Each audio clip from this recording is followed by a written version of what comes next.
다메섹 도상에서 진리요 빛이신 예수 그리스도의 태풍을 만나서 시력을 상실했던 사울은 다른 사람의 손에 이끌려서야 다메섹에 들어갔습니다.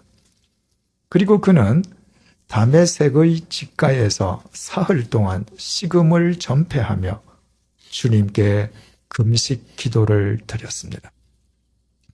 그의 기도가 얼마나 주님을 흡족하게 했던지 주님께서 사울을 위해 이미 다메섹에 예비해 두셨던 아나니아를 사울을 위해 움직이게끔 그에게 명령하실 때 보라, 그가 지금 기도하기 때문이라고 주님께서 감탄을 바라실 정도였습니다. 지난 시간에 생각해 본 것처럼 그때의 사울의 기도는 자기를 버리고 자기 자신을 주님께 독려매는 기도, 자기 중심으로부터 하나님 중심으로 자기 삶의 축을 옮기는 존재적 기도였기 때문입니다. 그러나 사울을 찾아가서 안수해 주라는 주님의 명령을 아나니아는 선뜻 순종할 수가 없었습니다. 그래서 아나니아는 본문 13절, 14절을 통해서 주님께 이의를 제기했습니다. 아나니아가 대답하되 주여, 이 사람에 대하여 내가 여러 사람에게 듣사온즉 그가 예루살렘에서 주의 성도에게 적지 않은 해를 끼쳤다 하더니 여기서도 주의 이름을 부르는 모든 사람을 결박할 권한을 대제사장들에게서 받았나이다 하거늘 예루살렘 교회를 잔멸한 사울의 악명은 예루살렘에서 무려 200km 이상 떨어져 있는 다메섹에까지 이미 널리 퍼져 있었습니다. 다메섹의 그리스도인들은 사울이 왜 다메섹을 방문했는지 방문 목적과 이유를 익히 알고 있었습니다. 그 모든 사실을 소상하게 알고 있던 아나니아는 자기 자신이 알고 있는 대로 주님께 아뢰었습니다. 주님께서 본문 15절을 통해서 아나니아에게 다시 명령하셨습니다. 가라, 이 사람은 내 이름을 이방인과 임금들과 이스라엘 자손들에게 전하기 위하여 택한 나의 그릇이라. 이방인과 임금들과 이스라엘 자손들이라면 빈부 귀천을 막론하고 이 세상 모든 사람들을 의미합니다. 예수님께서는 이의를 제기하는 아나니아에게 재차 사울을 찾아갈 것을 명령하셨습니다. 이유인즉 사울은 주님께서 당신의 이름을 이 세상 모든 사람들에게 전하기 위하여 친히 택하신 나의 그릇, 즉 주님의 그릇이었기 때문입니다. 우리는 주님의 이 말씀 앞에서 사울이 다메섹에서 주님을 인격적으로 만나기 이전까지는 자기 자신을 위한 자기의 그릇으로 살았다는 사실을 알게 됩니다. 자기를 위한 자신의 그릇 속에 담을 수 있는 것이라곤 자기 욕망밖에 없습니다.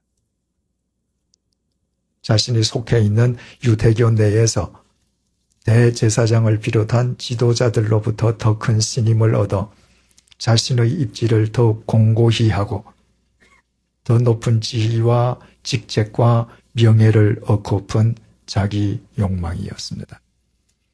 그와 같은 자기 욕망을 담고 있는 그릇에 불과했기에 사울은 오직 이 세상에 눈에 보이는 것만을 추구하는 삶을 살았습니다.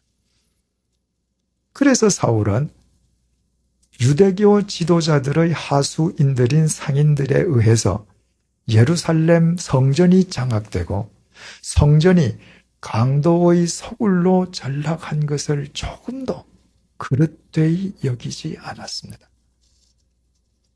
오히려 유대교 지도자들과 한통속이 되어서 예루살렘 성전을 정화하셨던 예수 그리스도를 부정했을 뿐만 아니라 교회를 잔멸하는 어처구니 없는 짓을 서슴없이 행하였습니다. 만약에 사울이 그런 삶을 계속해서 살았더라면 머지않아 사울은 주님에 의해 개혁과 청산의 대상으로 전락하고 말았을 것입니다. 그러나 사울은 다메섹의 집가에서 자신은 더 이상 자신을 위한 자기 그릇이 아니라 주님으로부터 택함받은 주님의 그리스도를 인식한 이후부터 일평생 주님의 그릇으로 일관된 삶을 살았습니다. 주님의 그릇이란 두말할 것도 없이 주님을 담는 그릇입니다. 주님의 영원한 생명, 주님의 영원한 진리를 담는 것입니다. 그 모든 것은 눈에 보이지 않는 것입니다. 사울이 본문 이후에 일평생 주님의 그릇으로 일관된 삶을 살았다고 하는 것은 이 이후에 사울은 보이지 않는 것을 자기 삶의 목적으로 삼았음을 의미합니다. 그래서 사울은 그 자신의 입으로 고린도후서 4장 18절을 통해서 이렇게 고백했습니다. 우리가 주목하는 것은 보이는 것이 아니요 보이지 않는 것이니 보이는 것은 잠깐이요 보이지 않는 것은 영원함이라. 눈에 보인다고 하는 것 자체는 더 이상 영원하지 않다는 것입니다. 그래서 사울은 보이지 않는 것, 영원한 것을 추구하기 시작하면서 이 어두운 세상, 그릇된 세상을 바로 세우는 진정한 개혁자, 영적 개혁자, 진리의 개혁자의 삶을 살 수 있었습니다. 보이지 않는 것 앞에서 옳고 그른 것을 바르게 분별할 수 있었기 때문입니다. 오늘은 1517년 10월 31일 마르틴 루터가 종교 개혁의 기치를 올린 지 490주년이 되는 종교 개혁 주일입니다. 당시 로마 가톨릭 교회는 성직을 매매하고 심지어 면죄부를 판매하는 등 극도로 부패하여 개혁과 청산의 대상이 되어 있었습니다. 그것은 로마 가톨릭 교회 지도부를 비롯해서 모든 그리스도인들이 하나님을 믿는다면서도 이 세상의 눈에 보이는 것만을 추구했기 때문이었습니다. 눈에 보이는 것만을 추구할 때 그들은 목전의 이득만을 위해서 무엇이 옳은지 무엇이 그른지 전혀 구별조차 할 수 없는 어처구니 없는 삶을 살았습니다. 그 반면에 마르틴 루터가 거대한 이해 집단으로 추악한 그 거대한 로마 가톨릭의 혈혈단신 홀로 맞설 수 있었던 것은 그는 보이지 않는 것, 영원한 것을 추구하는 사람이었기 때문입니다. 이것은 언제 어디서나 누구에게나 마찬가지입니다. 2주 전에 MBC TV PD 수첩이 위기의 조계종, 그 청정의 길은 이란 제목으로 현재 조계종 지도부 현 상황을 내용으로 하는 프로그램을 방영했습니다. 오늘날 불교계 안팎의 비판을 받고 있는 현재 조계종 지도부는 1994년도 개혁 불사를 이끌었던 사람들이 대부분이라고 합니다.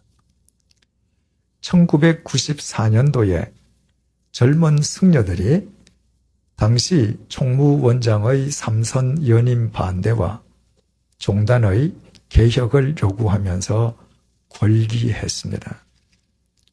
종단으로부터 정치 승려들을 몰아내고 청정 종단을 회복하기 위한 취지에서였습니다. 그 골기는 권력화된 종단의 배습을 막고 개혁 종단을 이끌어내는 성공을 거두게 됩니다. 그리고 그 골기를 이끌었던 젊은 지도자 승려들 가운데에 상당수가 종단의 지도부에 합류하게 되었습니다. 그런데 불과 13년이 지난 오늘날 조계종 지도부는 그 이전보다 더 심각한 비판에 직면해 있습니다. 13년 전에 개혁의 주체였던 젊은 승려들이 13년이 지난 오늘날 개혁과 청산의 대상으로 전락해 있는 것입니다. 1994년도에 개혁 불사를 일으킨 젊은 지도자 중의 한 명이었으면서도 개혁 불사를 성공적으로 이끈 뒤에 조계종 지도부에 합류하지 않고 표표히 산속으로 되돌아갔던 도법 선임은 오늘날 조계종 지도부 사태에 대해서 자신의 의견을 이렇게 피력했습니다.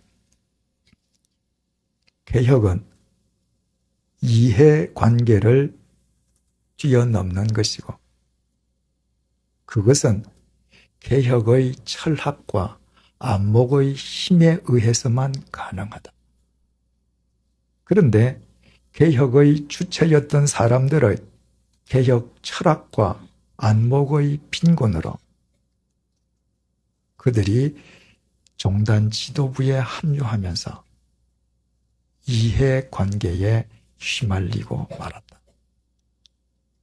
얼마나 적절한 지적인지 모르겠습니다. 성리어에게 필요한 개혁의 철학과 안목이 무엇이겠습니까? 부처님께서 가르쳐 주신 불법의 보이지 않는 정신과 가치입니다.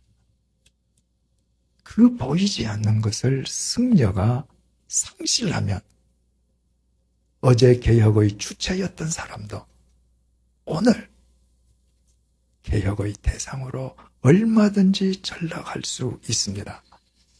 보이지 않는 것을 상실한 승려는 이해관계에 휘말려들 수밖에 없기 때문입니다.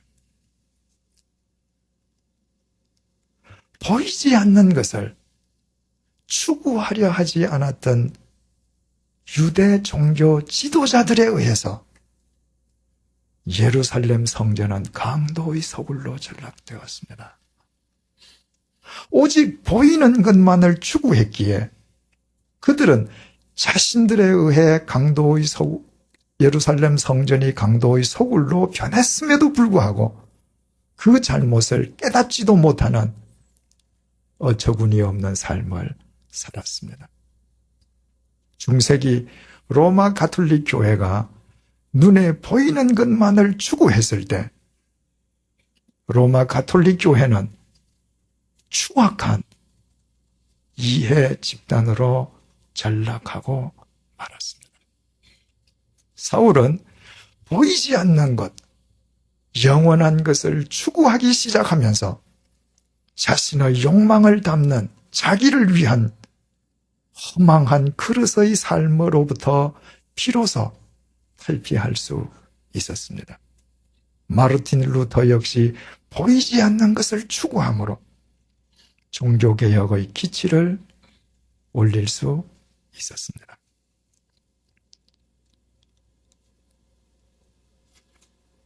곡식을 가는 맷돌은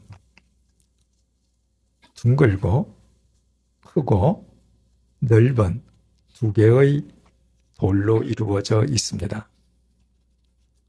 고정되어 있는 아래짝 돌의 이름을 숫맷돌이라 부르고, 숫맷돌과 숫쇠로 연결되어 있는 위짝 돌의 이름은 앞맷돌입니다. 그 앞맷돌의 아가리에 곡식을 넣어서 위짝 앞맷돌을 돌리면 곡식이 가루로 갈아지게 됩니다. 그런데 바로 그 위짝 앞맷돌을 돌리는 손잡이의 이름이 어처구니입니다. 어처구니는 굉장히 큰 사람이나 물건을 일컫기도 하고, 옛날 우리나라 한옥 지붕 용마루 끝에 올려두던 십장생 동물 형상을 일컫기도 하고, 맷돌의 손잡이 이름이기도 합니다. 어처구니 없다는 말은 본래 맷돌에서부터 유래된 것으로 알려지고 있습니다. 어처구니 없이 맷돌을 돌리려 한다면 그야말로 어처구니 없는 일입니다. 어처구니 없이는 절대로 맷돌을 돌릴 수 없고, 돌아가지 않는 맷돌은 아무리 크고 웅장해도 더 이상 맷돌일 수 없습니다. 주님을 믿는 그리스도인에게 보이지 않는 것을 추구하는 것은 맷돌의 어처구니와 같음을 알고 계십니까? 그리스도인이 보이지 않는 것을 추구하지 아니하면서도 그리스도인답게 살려 한다면 그것은 어처구니 없이 맷돌을 돌리려 하는 것처럼 어처구니 없는 짓일 수밖에 없습니다. 그 사람은 이해 득실의 눈이 멀어 옳고 그른 것을 절대로 바르게 분별할 수 없기 때문입니다. 사랑하는 교우 여러분, 우리는 더 이상 우리 자신의 욕망을 담는 그릇이 아니라 주님께로부터 부름받은 주님의 그릇임을 알고 계십니까? 우리 모두 주님의 그릇인 우리 자신을 주님으로 채우십시다. 보이지 않는 주님의 그 영원한 말씀, 그 생명으로 우리 자신을 채우십시다. 그때에만 우리 모두 우리 자신을 진리로 갈아내는 진리의 맷돌일 수 있고, 성전된 우리 자신을 날마다 정화하는 자기 개혁을 이룰 수 있습니다. 가정도, 일터의 개혁도, 교회의 개혁도, 한 나라의 개혁도 자기 개혁으로부터 시작되고, 그것은 보이지 않는 것을 추구하는 것으로만 가능합니다. 기도하시겠습니다.